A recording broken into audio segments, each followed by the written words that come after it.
as I ordered this morning this 1/2 pipe, and this is very cheap pipe because this is made in China. So this is the sample. So as you can see it on the top, and also this at the bottom you can see also. Hope you like this.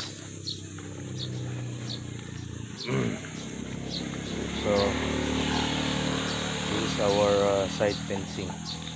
Inshallah 2 to 3 days it will be finished. Era boss. Usa ni usa. And then we ordered another